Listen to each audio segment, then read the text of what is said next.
Good evening and welcome to Parent Talks. Tonight is about creating a conversation on how to motivate and goal set with our sons.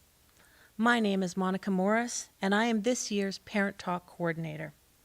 Parent Talks is an education program sponsored by the Vancouver College Parents Association. The purpose of Parent Talks is to share current theory and research while providing practical suggestions with respect to parenting our boys.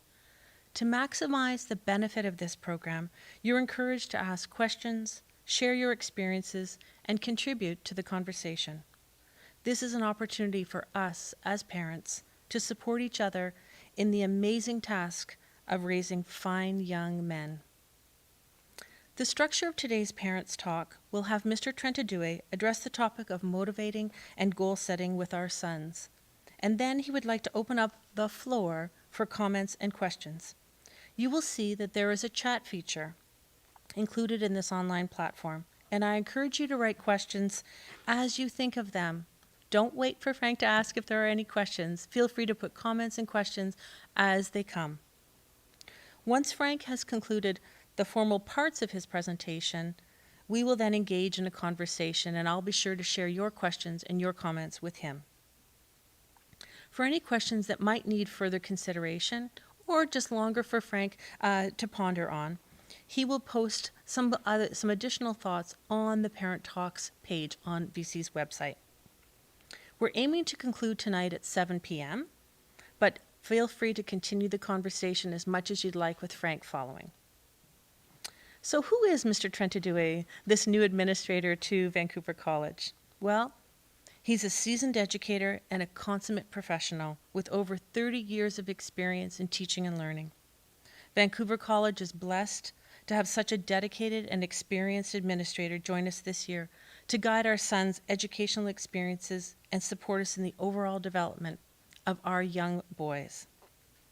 Prior to joining Vancouver College, Frank was the Director of Student Affairs at St. Michael's College in Ontario.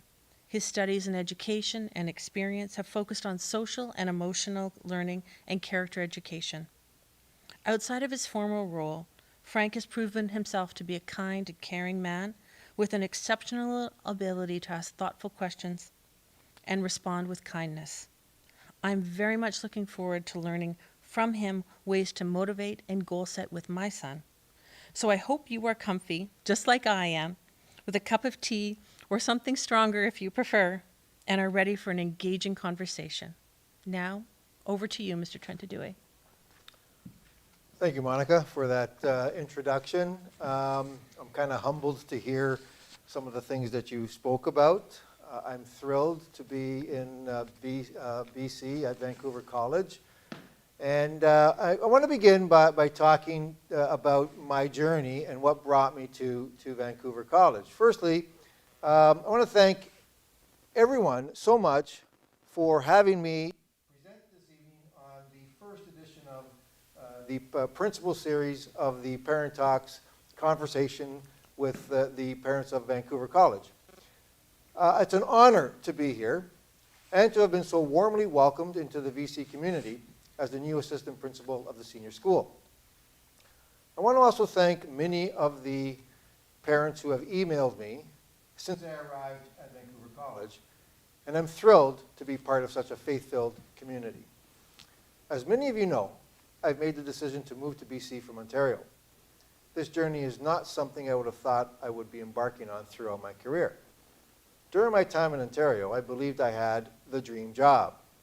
I believed I worked at the dream school. I believed I worked with so many great people. My journey throughout education somehow brought me to BC. And I feel the exact same way now as I felt then.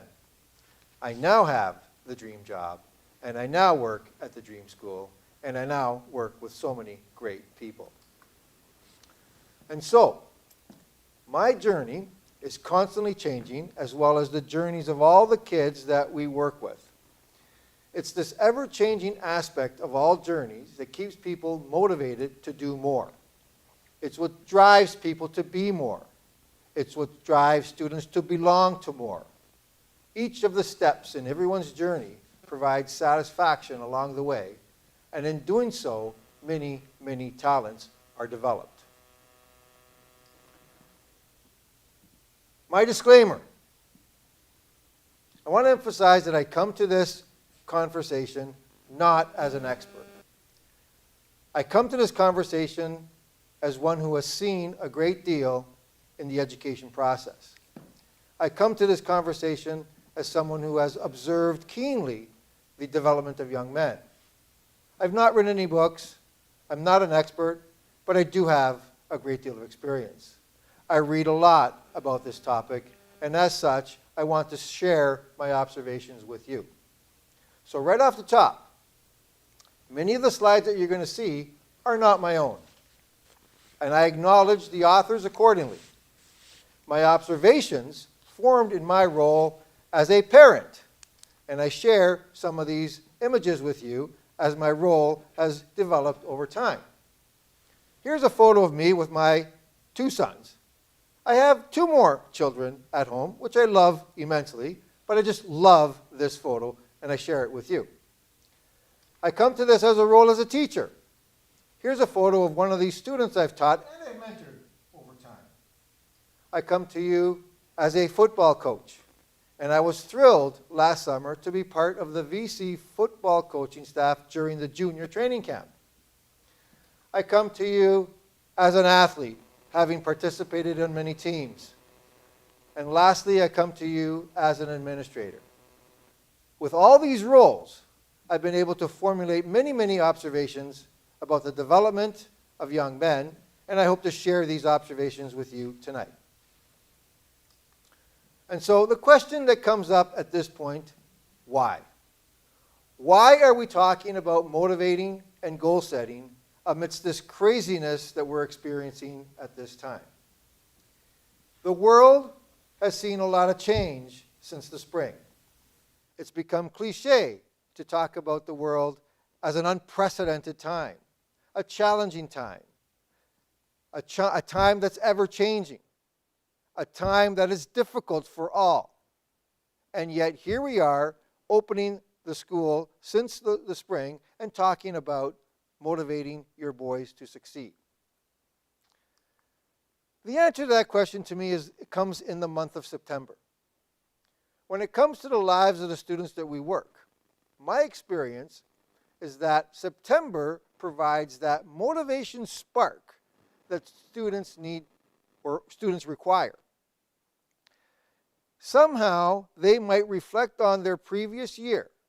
And if things didn't go so hot the previous year, or if they wanted to do things better this year, September provides the opportunity for them to start anew, to turn over a new leaf, to begin brand new, to be motivated to do better, to be motivated to do more, and we wish and hope that they continue with this motivation throughout the course of the year.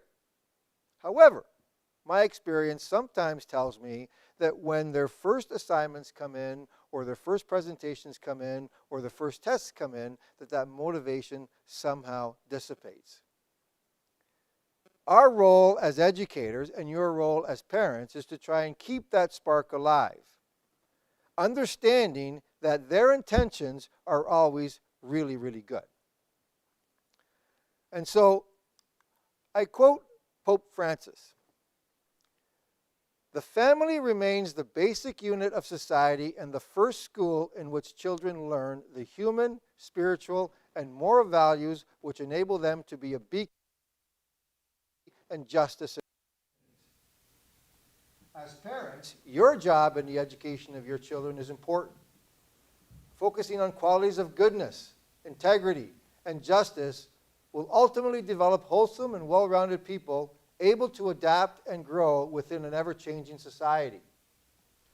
Thus, parents are indeed the primary educators of children. Schools, teachers, administrators, they all work in partnership with parents to develop men of character. The home is the first school, and the parents are the first teachers. Now, I would venture to guess that when you made the choice to send your boys to VC, you were looking for that good school. In fact, it's probably a phrase you spoke about a lot with your boys. VC is a good school. So, You know the importance of a good school, and you know the importance of good teachers.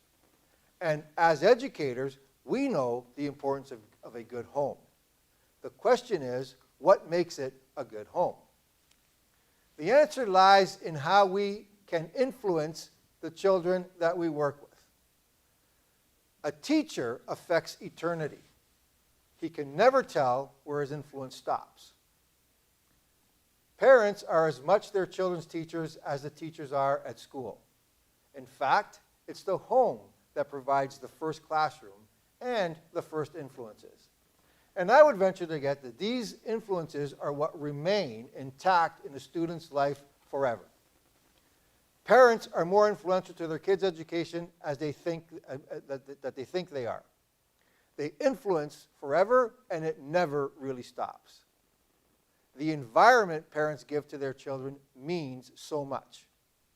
How your son perceives his learning environment or his developmental environment will determine what he values, and in turn will positively or negatively motivate him during his life. Now, as I transition to the next part of this presentation, a little bit about me and what I hope to accomplish. As I said earlier, I'm bringing to you my observations. I am not the expert. And so I like to speak to you in story, in metaphor, to give you examples of reality and move your boys through those examples. And so I begin with my first story, the story of a flea in a jar. A flea, a tiny little insect, is one of the most potential characters or species in the world. A flea has the more potential energies than anything else. A flea can jump 100 times its body height. There are few, if any, creatures in the world that have this kind of potential energy. Now, if you take that flea and put him in a jar, the flea knows what to do. He will jump. And because he can jump 100 times his height, he will jump out of that jar. He only knows one thing, to jump. Every time you put him in the jar, that flea will jump out of that jar. Now, put a lid on that jar. The flea knows one thing, to jump. Now, the flea will jump and hit the lid of the jar and fall down. And he will jump again, and he will hit the lid of the jar, and he'll fall down. Now you put some more fleas in with him, and the rest of the fleas will do the same. They will jump and hit the top of the lid and fall down. The interesting part here is that as that flea is jumping and hitting that lid, that flea is conditioning himself to the height of that jar. And so he continues to do the same thing over and over and over again until his body realizes how far he can jump. Now take that lid off that jar. Those jumping fleas will jump only to the height of that lid. Only to where they're barely reaching the height of that lid. The moral of that story, that lid and that jar represents the environment that flea operates in. That lid represents the conditions that we may place on that flea. And that flea reacts to those conditions. With all the potential in the world, they condition themselves to not fulfill the potential that they have. Now, I tell this story and I share this story with you because as parents, we often want the best for our kids. And we often start off as parents young and confident.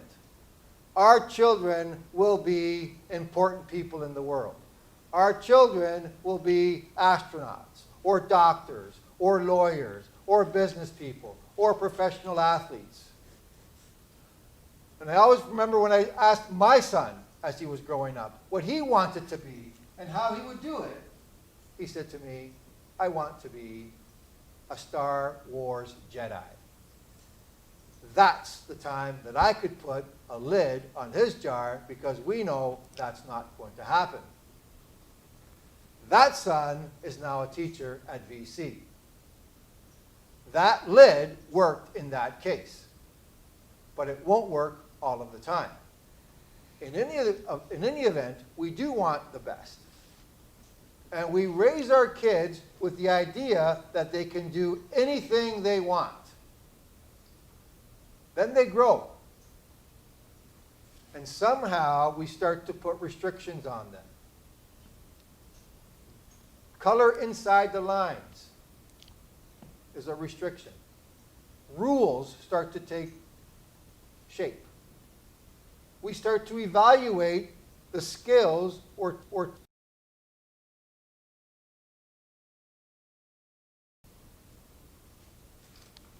and so potential might be stifled with those rules and the conditions that we place on our children. Potential comes from dreams, beliefs, and action. The three of them must come together. They cannot exist independent of each other. Dreams require belief and action. Action is required if the potential is going to be realized. When your son is young and you ask him what he wants to become, it's okay for him to say an astronaut or a doctor or a lawyer or whatever he wants to be. The question is he willing to put the plans or the action it takes to become what he says he wants to do? Dreams, belief, and action are what hold potential up. It is a pillar, or they are pillars, I should say, that hold up all of this potential that we have as children. They must work together. Take one away, and potential will fall. Create conditions around your son that he can achieve his potential. And do not restrict what he is capable of doing. Now, that speaks to the environment that we create for our children. The question then becomes, what are his goals? How do we create a vision for that boy? I believe it's important to create vision amidst or align it, I should say, with the existing environment. And so I want to focus on the vision and the goals of Vancouver College, because this is the environment that your son is growing and developing in. Of course, there are other environments. He may belong to some clubs. He has his home life. He has his relationship with friends and his parents and so on. But from an academic, spiritual, and physical level, this is his environment. My observations will focus on this as his environment. And so from Vancouver College's perspective, this is a Catholic faith and learning community. In this school, we aim to strengthen the whole person. That means we wish to develop the body, the mind, and the spirit, the dreams, the beliefs, and the action. We wish to provide opportunities for students to become whole, and them experiencing all of these aspects that make them whole. That's Vancouver College's mission and vision, part of it. The student aligning himself within this environment creates visions and goals based on where he is in his school. So, for me, this lies in each grade. Now, if there are parents watching this conversation from the elementary school or the middle school, this will have some relevance, even though I'm identifying the grade 10 stage, the grade 11 stage, and the grade 12 stage. I'm coming to this from a senior school perspective. It does not mean that it's not relative to the elementary school or the middle school. But it does give you food for thought. And so let me focus on the grade 10 year as a start. The grade 10 year is the meaning year. And within these years, I am outlining the 3 goals that we've aligned ourselves with in the previous slide. Spiritual, academic, and physical or personal. In the meaning year, the question for the grade 10 student is, who am I? From a spiritual level. From an academic level, how am I going to survive? From a personal level or from a physical level, I need to figure this out. Those are the questions that are most important to the grade 10 student. Now I say that because he comes to this as a transition to senior school. It's brand new. On a very literal level, he no longer has a homeroom teacher. And the choices he has to make start to widen. Then we move to grade 11. This is what I'm calling the experiment year. From a spiritual level, this is when the student asks, where do I belong? From an academic level, the student has already asked the question the previous year about survival, and now he knows he can do it. And from a personal or a physical level, now relationships begin to matter. Whether it's friends, whether it's intimate relationships with girls, the relationships he has at homes with his siblings, these things start to matter at this time. The grade 12 student is the action year. From a spiritual perspective, he asks the question, what will I become? What do I need to become what I want to become? What are my post-secondary plans? And how do I achieve that? And from a physical or personal level, now he begins to want to lead, to model some behavior, because he is the big man in the high school, on his way out, going on to be what it is he wants to be.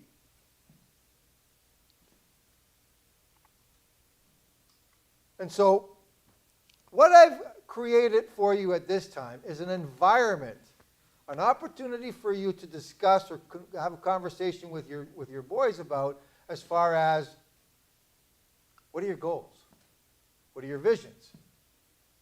And what does it take to accomplish those things? And so I want to switch gears a little bit now, because we kind of laid the foundation for the environment that your boys can thrive in.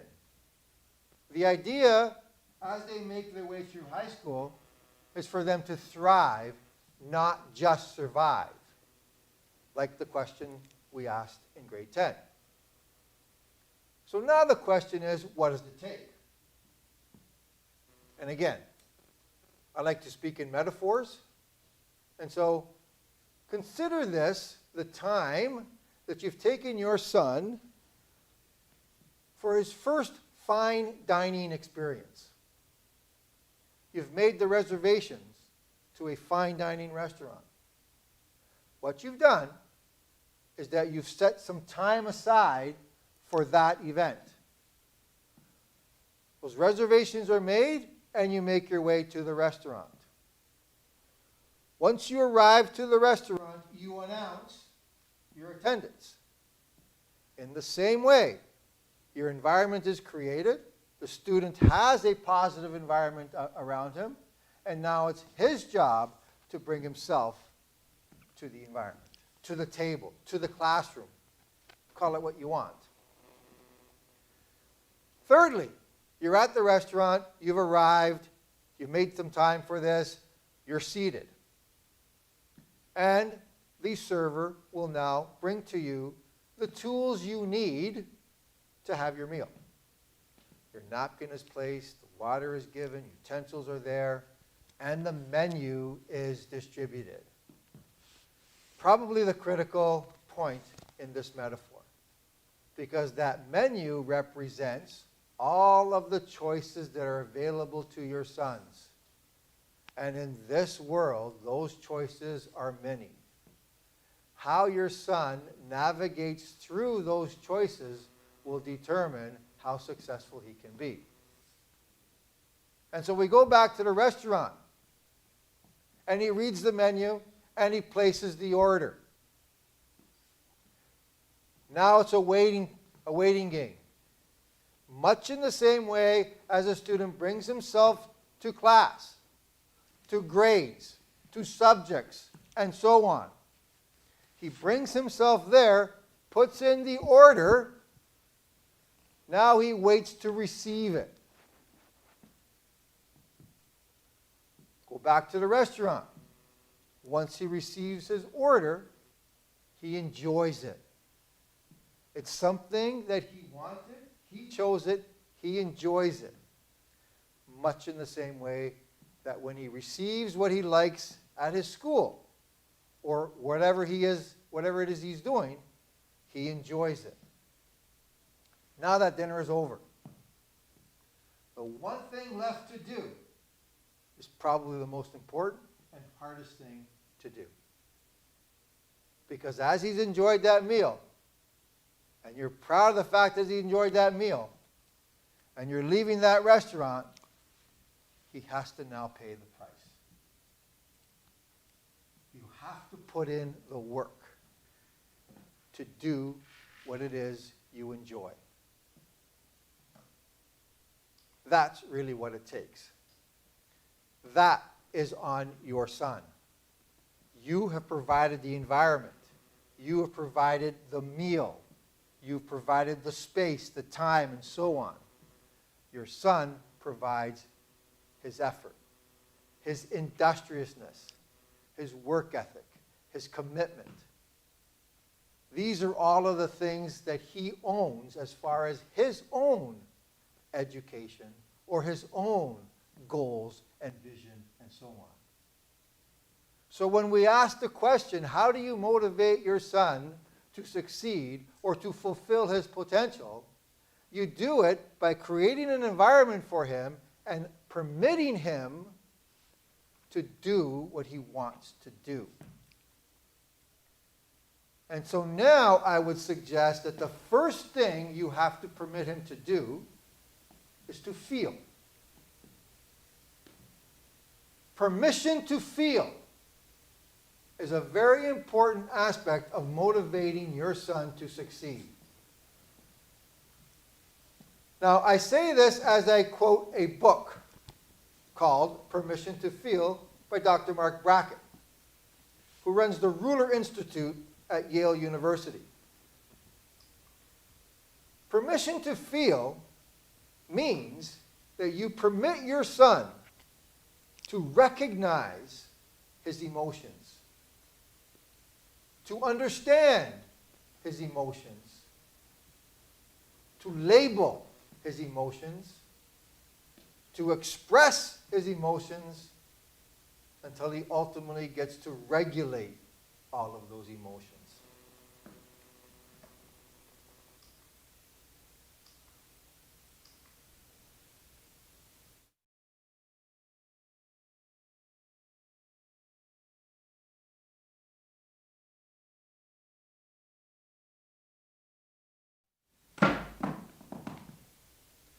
Emotions give you the power to fulfill his potential.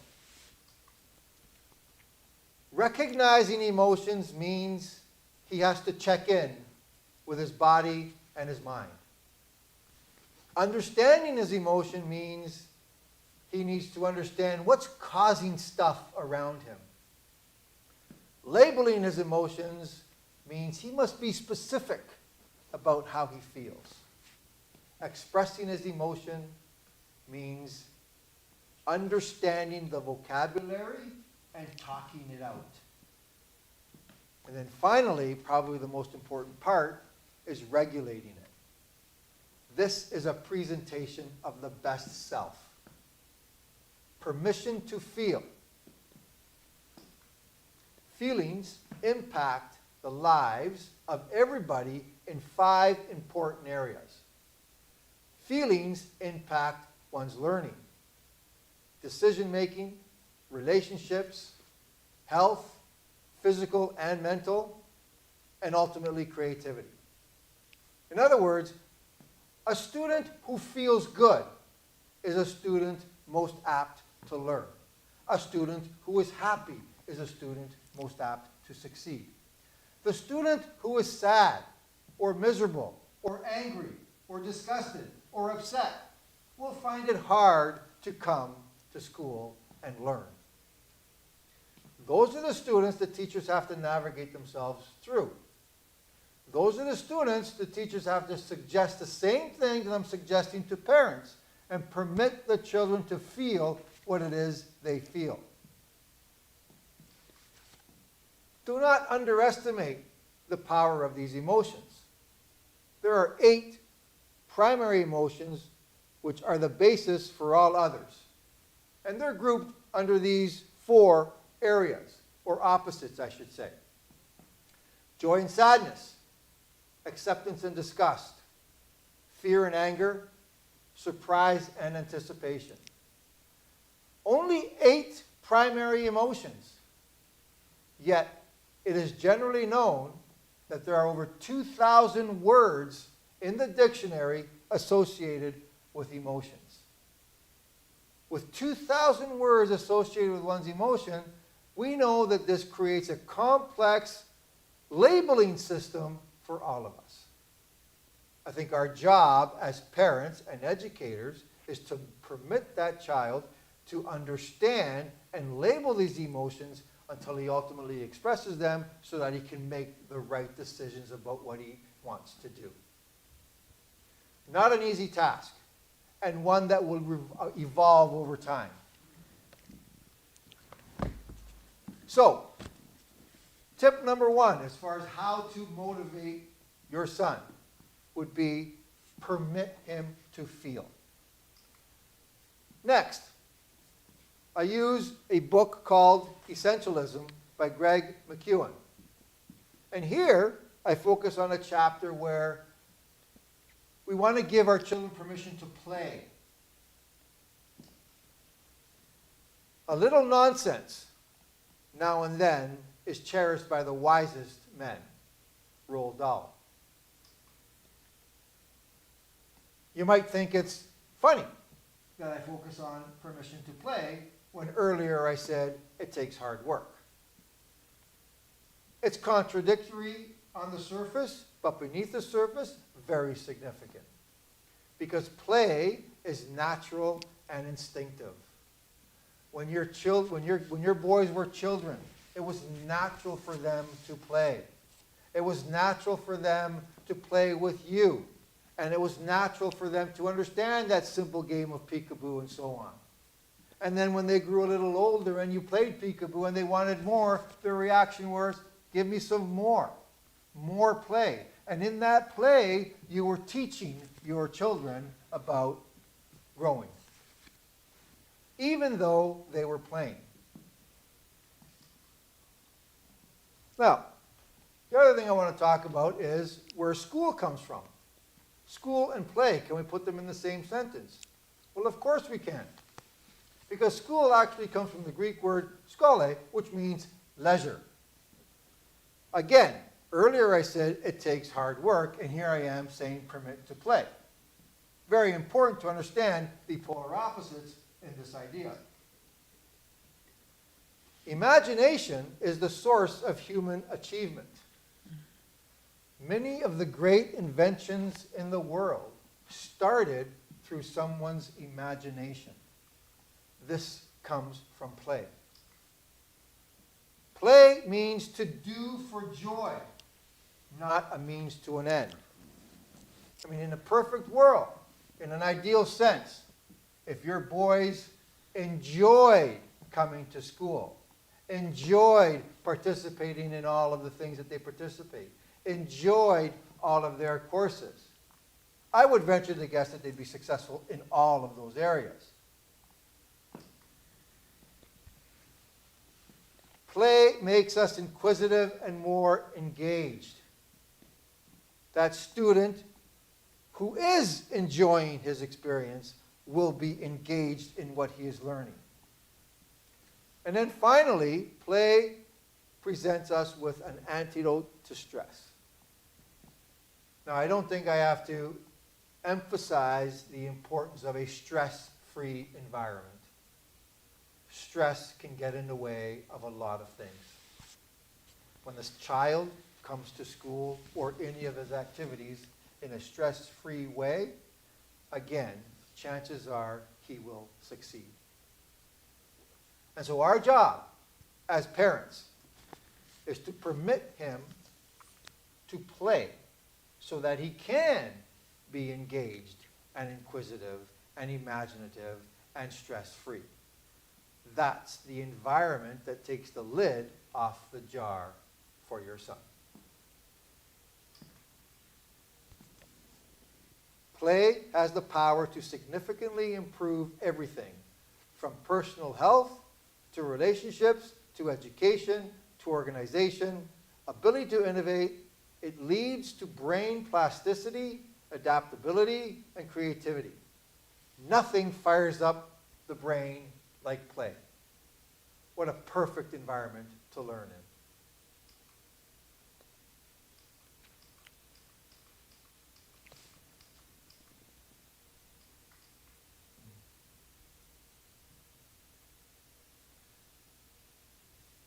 So when it comes to play, let's take a look at the history of play and take a look at some of the great things that have happened in the world because of play. Christopher Columbus discovered the world was round through play. Isaac Newton, watching an apple fall from a tree, discovered or talked about gravity. James Watson and Francis Crick discovered the double helix nonchalantly. William Shakespeare played with words and developed iambic pentameter. Wolfgang Amadeus Mozart, the great musician, and we talk about music by playing. Einstein suggested, when I examine myself and my methods, I come to the conclusion that the gift of fantasy has meant more to me than my talent for absorbing positive knowledge. Needless to say, play has played a critical role in all of these inventions.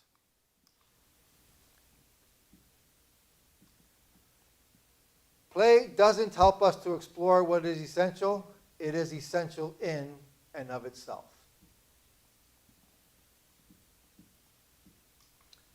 And so, the third thing that we want to do for our children, aside from permission to feel, aside from permission to play, we need to give our children permission to fail.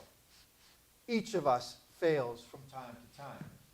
If we are wise, we accept these failures as necessary parts of the learning process. However, sometimes parents and teachers often deny this right to the students. We convey either by word or by action that failure is something to be ashamed of, or that nothing but top performance meets our approval. I suggest that you permit your child to experience the pain of failure. It will not be a comfortable feeling. The best part of this discomfort is that no one wants to experience this again. To be successful means that the individual has overcome some difficulties, has made some mistakes, avoided some obstacles, and experienced failure. With proper vision and goals, along with some direction, students can flourish. And so, I put a humorous caption up here.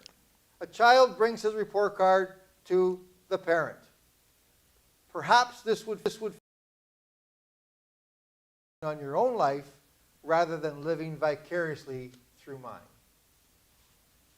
Again, point being, permit your child to fail.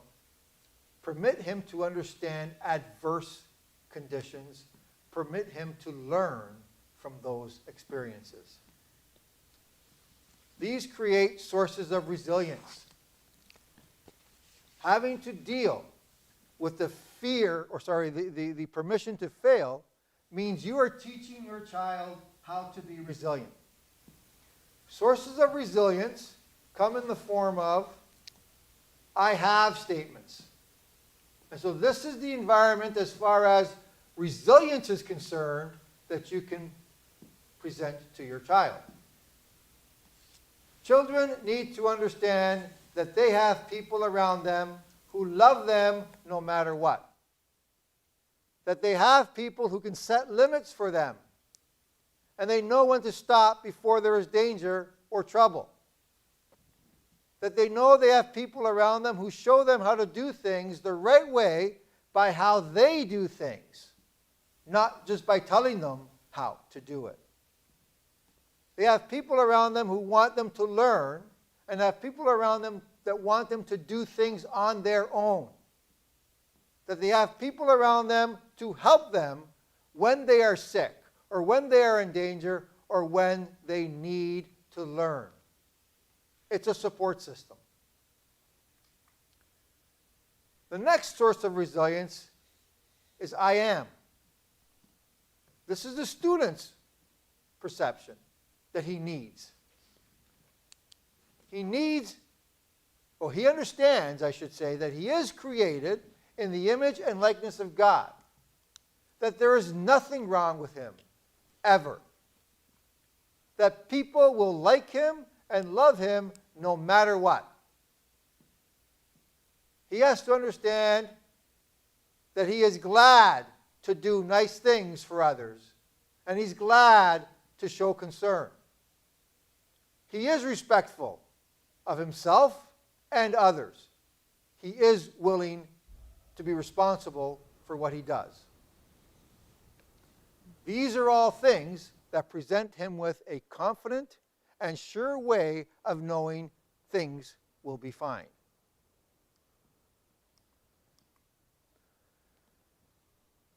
The third source of resilience, I can. How you can talk to your son. I can talk to others about things that frighten me or bother me. He should know that he's able to do that. He can find ways to solve problems that he faces. He should be able, he knows, to do that. He can control what he feels. He can control himself. He can control things that he is doing right and be made to feel positive about those things. And he knows that he can figure out when it is a good time to talk to someone and take action. And he also knows that he can find someone to help when he needs it. That primarily is the parent. So these are three things you can do with your child in terms of language, speaking with your child about reaching and fulfilling potential. I now turn my attention to motivation. And I talk about motivation as a myth. Motivation is not just those words that pump the student up. Motivation is not just that pregame speech that fires up that student. Those are good and worthy, but they're like a sugar rush that won't last. So, motivation is something that happens to you. It's false. Motivation is the spark that fires you up. Is false. Motivation leads to action. Is false. Motivation lies in your goals. Is false. If you're smart, you don't need motivation. Is false. Visualizing success will make your dreams a reality. Helps, but false. There are greater rewards because of motivation. Is false. The reality is this. You create your own motivation. Do not depend on that pregame speech, for example. The reality is motivation is the fire that starts burning when you put it into action. The reality is, action leads to success, which leads to motivation. It's not enough just to say, my goal is to win the game. It's not enough just to say, I will get an 80% average, a 90% average, or whatever it is I want to accomplish in my grades. It's not enough just to say that. It's not enough just to have that goal. Put a plan in place that requires some action to achieve those goals. Motivation is a process that is more valuable than the goal.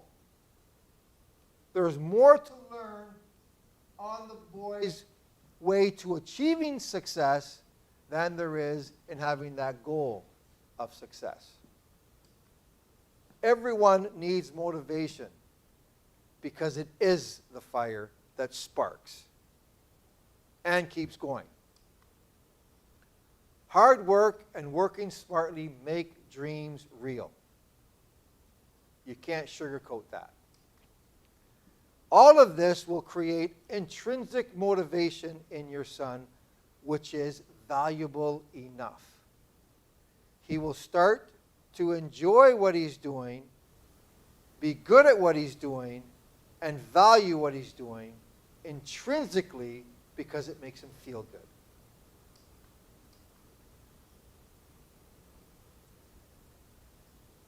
So, how do you create your own motivation?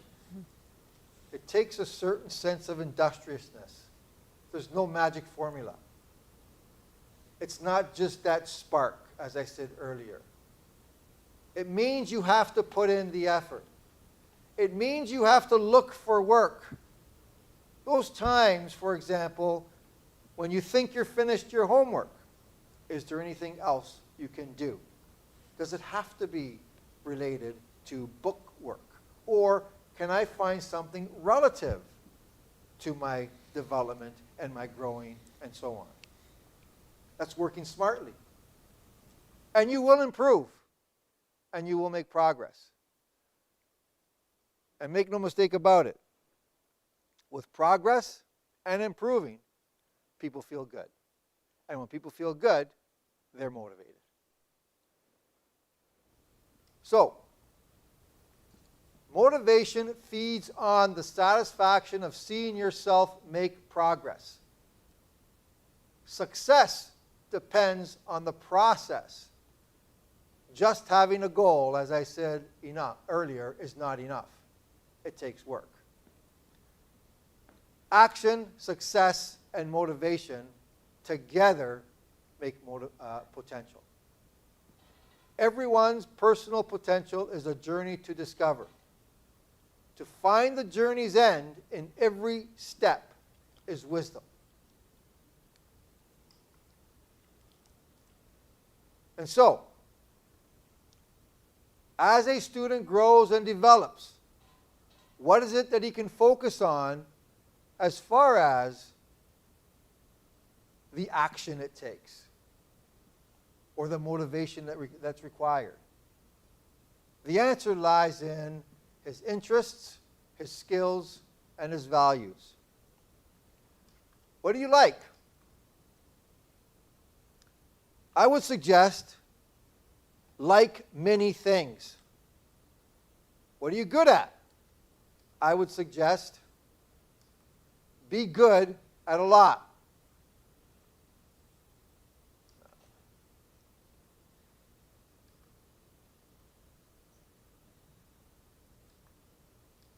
What is important to you? I would suggest evaluate yourself justly. 3 areas that will guide the student along in order for him to recognize and realize his potential with the goal of ultimately fulfilling it. What he likes, what he's good at, and what's important to him. The first 2 are easy because I'm usually good at what I like. and I usually like what I'm good at. The third one is a little bit more difficult, because this is the one where the student has to evaluate, and the trick is to evaluate justly, accurately, realistically, in terms of his capabilities. With those three things in check, I would suggest all of the potential energy he has can be fulfilled. Like that that flea, I should say, who can jump 100 times his own height. And so, let your past inform your future, but don't let it define your future, because it is always evolving. My interests, my skills, my talents, what I value will evolve, because it is a process. As a parent, watching the development of your child, permit him to feel, permit him to play, permit him to fail.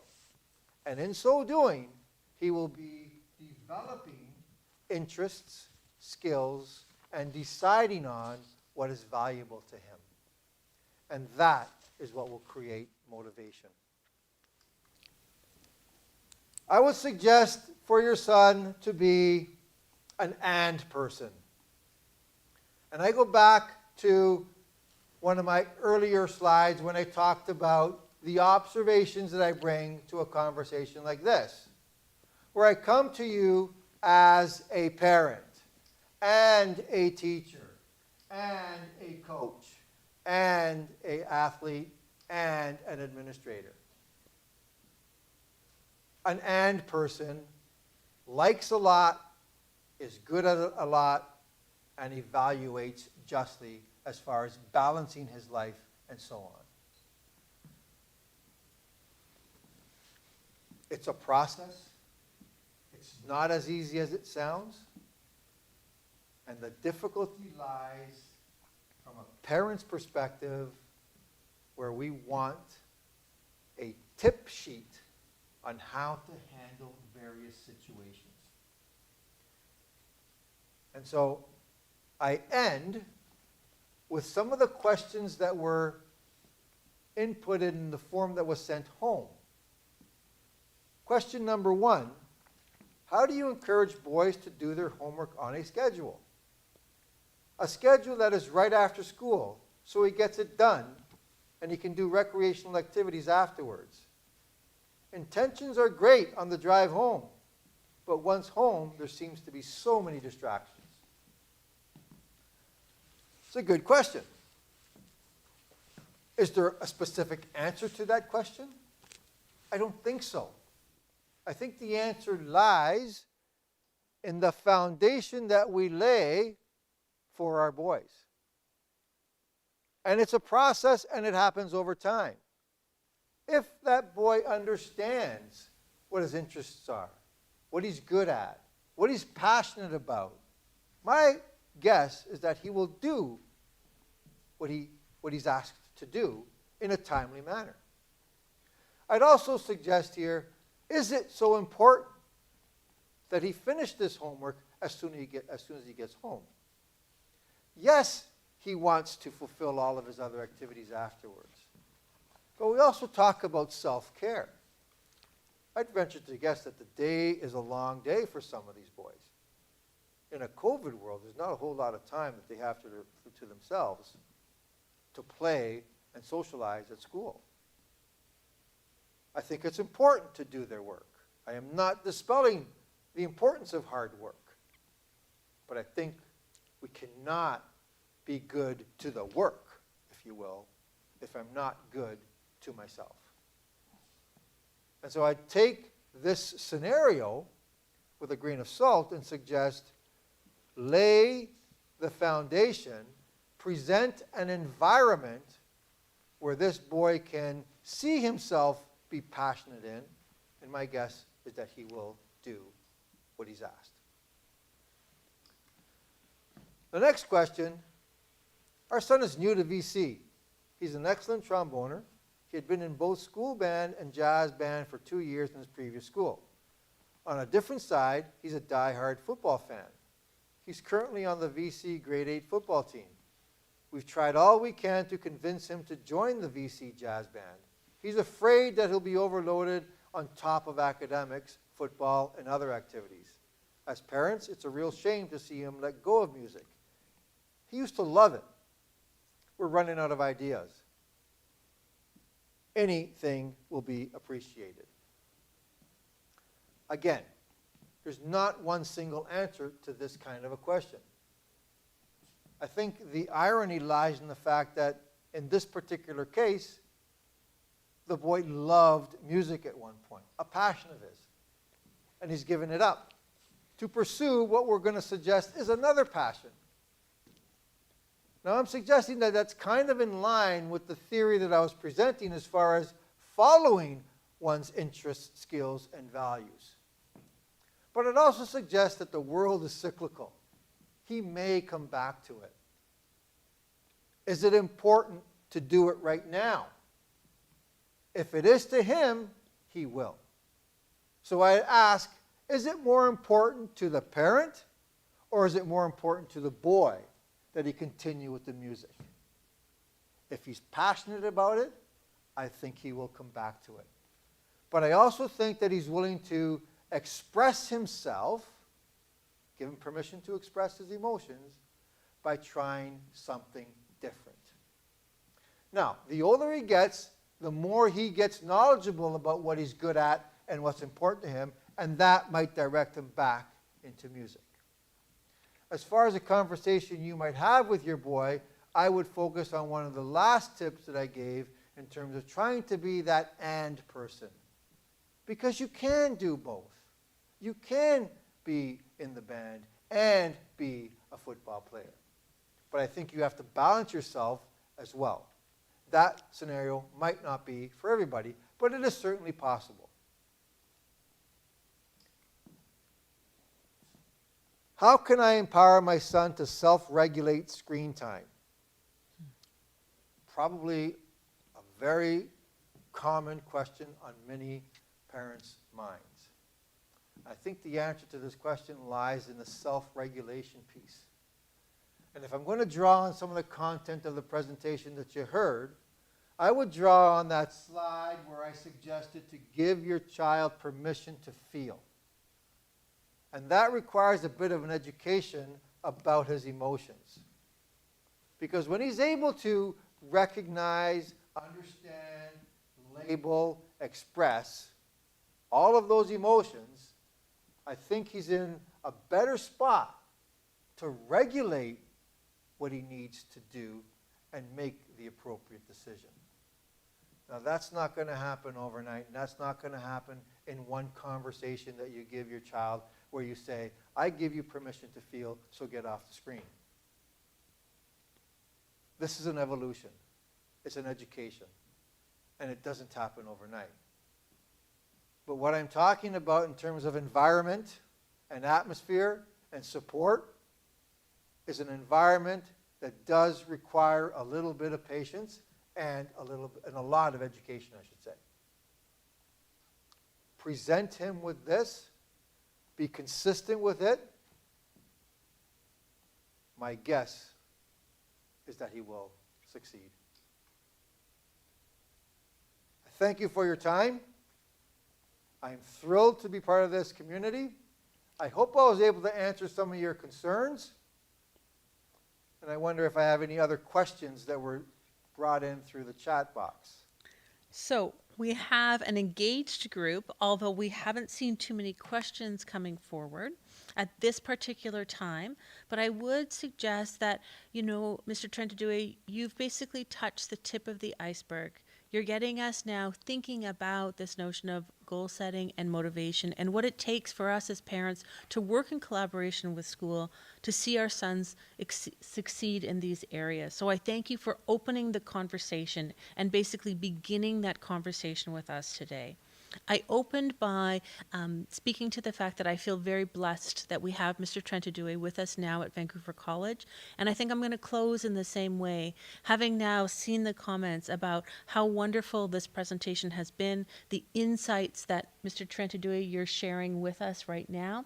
I feel very fortunate to have you amongst our community and to be a partner in helping shape our sons here at Vancouver College. So I thank you for today, but I'm also in gratitude thanking you for what I know will be a very successful year for you alongside our sons. So thank you very much for today. For all of you who are online, and I must say I'm overwhelmed by the number of you that have joined, so thank you for that. I have posted under Owen Morris an evaluation form for this evening. It's really important, especially that we're in sort of this new era of COVID-19, but we're also moving towards offering this as a live stream. We would love your feedback. So if you would just click on that link that says Parent Talks evaluation form, and just give us your feedback. There's also room for you to give us any other questions that you have after this evening. And I invite you to put the questions there. And I promise you that Mr. Trentadue will have those and he will reflect upon those and be sure to respond to you. So a big thank you to those of you who joined us via live stream. Thank you so much for participating this evening. It's been wonderful from our perspective, and an absolutely tremendous thank you to Mr. Trentadue.